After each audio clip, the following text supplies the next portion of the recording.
بولو کیا کیا جائے؟ طارق رجا جیسا مت کرنا پڑتا ہے. میں بالکل میرے دوستو زبردستی والا نہیں.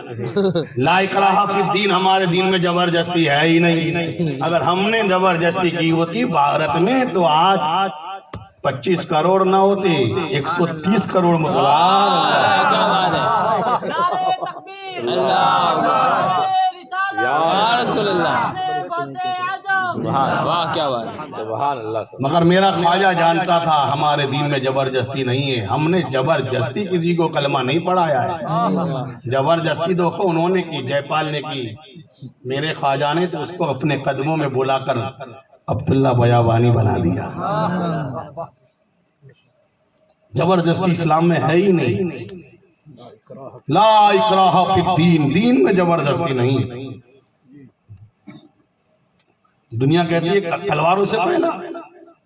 میں نے کہا تلوار سے پہلا، مگر لکھن کی تلوار نہیں، اخلاق کی تلوار، کردار کی تلوار، محبت کی تلوار سے اسلام پھیلا ہے. غریب نواز کو مارنے والا آیا تھا نا، تو خواجہ نے اس کو پہچان لیا تو اس کو پکڑوا کے جیل میں نہیں پڑ دیا، اس کو سینے سے لگایا. سبحان اللہ. تمہاری طرح جھوٹے جھوٹے میرے دوستو نہیں بیچتے. اتنے آئے اتنے کو مارا. RDA کب آیا کیسے آج تک پتہ نہیں چلا. آتنکوادی کیسے آ جاتے خبر پڑ جاتی. توجہ، اللہ نے جب جسم بنانا چاہا تو 4 چیزوں سے بنایا. کتنی چیزوں سے؟ 4 چیز. مٹی، ہوا، آگ اور پانی. کیا جی؟ ہمارے اندر یہ 4 چیزیں ہیں اور 4 چیزوں کا اثر موجود ہے. چاروں چیزوں کا اثر موجود ہے.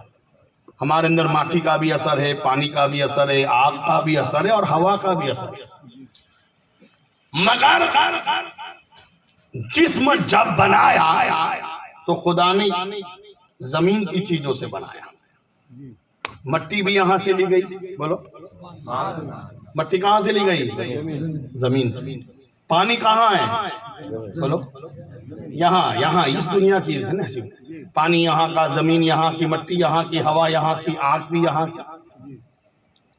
اس عالم کی چیزوں سے ہمارا جسم بنا، اس عالم کی چیزوں سے.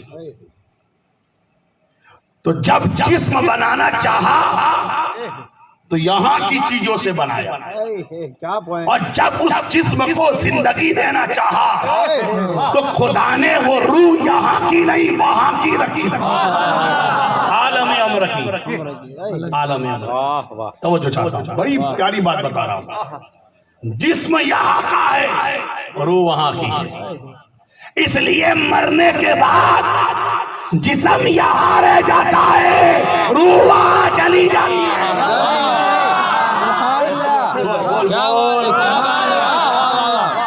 زور سے.